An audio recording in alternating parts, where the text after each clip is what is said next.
Chiori is an upcoming new Geo character. We're going to be going over her kit in the simplest terms. Now, Chiori sort of reminds me of Keqing and Alhaitham. She's a dual sword wielding Geo character that benefits from having Geo constructs, scales off attack and defense, but also can do off-field summoning Geo damage. She definitely has an interesting kit, so let's go over it. She definitely looks promising, but the fact that she scales off both attack and defense is a little odd to me, but you know what? Let's just see how it ends up panning out. Now right off the bat, her regular attacks are just dual swords. Her attack animations are very fluent and look really cool. I'm sure you've all seen the gameplay by now. But her skill reminds me almost exactly of Alhaitham and Keqing. If you press it, she'll lunge forward quickly doing Geo damage slash, but if you hold it similar to Keqing and Alhaitham, you can aim and teleport and fling yourself in whatever direction, doing the same thing. Geo damage, scaling off your attack and your defense, which I'm really finding odd, but hey, maybe it actually ends up being very strong. The difference with her though is if you have a other party member that can summon a Geo construct like Zhongli, Albedo, Ningguang, the Geo Traveler, or even Arataki Ito's Bull perhaps, not sure about that last one, but she'll summon a mannequin like doll that will do area of effect Geo damage, also scaling off her attack and defense. The cooldown for her skill is 16 seconds, so it's sort of a slow using skill. You won't get to spam it or anything. The duration of the doll, if it's summoned by having another construct, is 17 seconds with a 3.5 second duration attacks. So you're gonna get about 4 or 5 slashes from your Geo doll if you have a Geo construct after using her skill. And her burst is pretty straightforward. She uses her twin blades and just does a massive Geo slash based off her both attack and defense. The cooldown is 15 seconds, but the energy cost is only 60, plus you'll probably have another Geo character for the construct anyway, so energy won't be an issue. This also scales off her attack and her defense for damage. It scales slightly more off her defense, but it still scales quite a bit on attack. The percentage difference is only 100, so I mean having a great amount of defense with, you know, maybe an offensive attack stat weapon would be the way to go.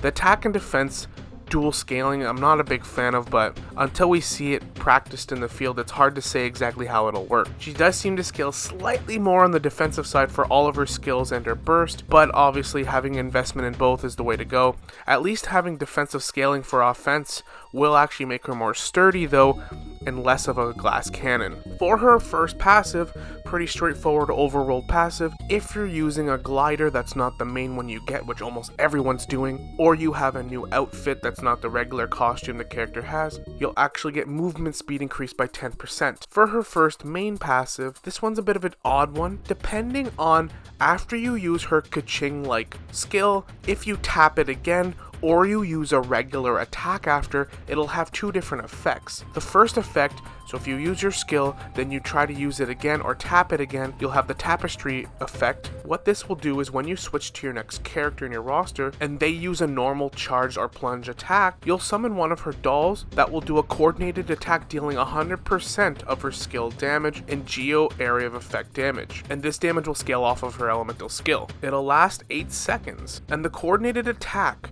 can only be unleashed every 2 seconds, and you can only get 2 coordinated attacks. So in short, you use her skill, then you tap it again. When you switch now to your next character and use a regular charge or plunge attack, you're gonna summon one of these doll constructs and they're gonna do a couple swipes of Geo damage. That's 100% of her skill damage though. These numbers can change, but that actually sounds pretty promising. But the other side of this passive now, if you don't tap your skill a second time and trigger this effect, the tapestry, you're going to trigger the tailoring effect. Chiori is going to gain Geo infusion for 5 seconds.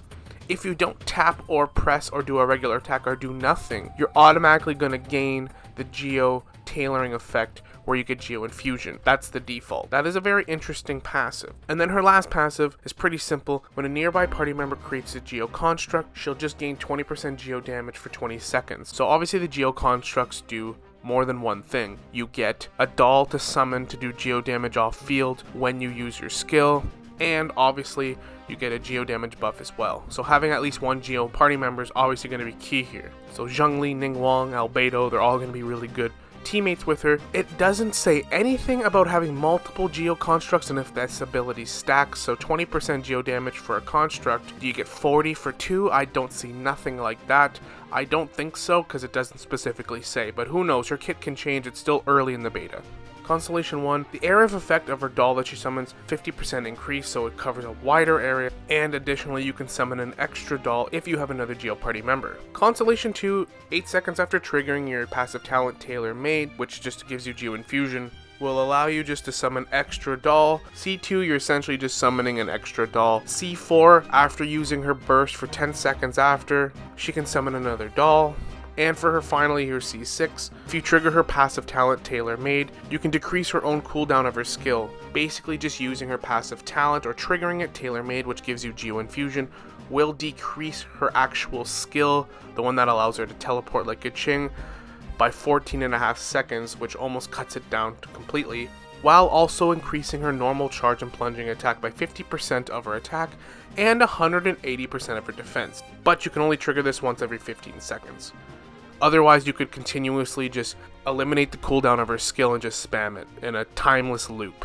One thing I like about this character is her constellations are not necessary at all. They obviously do add like any other character, but they're really not a must pull. Overall, she has a pretty interesting kit. She does seem to scale a lot more off her defense than attack, but I think if you invest maybe a majority of the percentages in your defense for artifact while having a really attack-oriented weapon, I think that'll balance just fine. Your attack artifact for your feather is going to be attack percent no matter what anyway, so I don't think she'll lack the attack percent that she needs while having some good defense investment. The Spinadar Spindle Albedo signature weapon I think would be really good on her, but because it's a limited weapon, a lot of you might not even be able to get it. So honestly, just at face value, any kind of artifacts that give you Geo percentage, Geo damage, or defense I think is the way to go, and I would just use your weapon to invest in her attack. Because she scales off both, if you just utilize your weapon for crit and attack stat, and you can kind of focus on your Geo and your defense with your artifacts while having some substats, you do not need to worry about energy whatsoever for this character. Her energy cost is really low, and you're going to have other Geo characters and constructs. She does look like a lot of fun.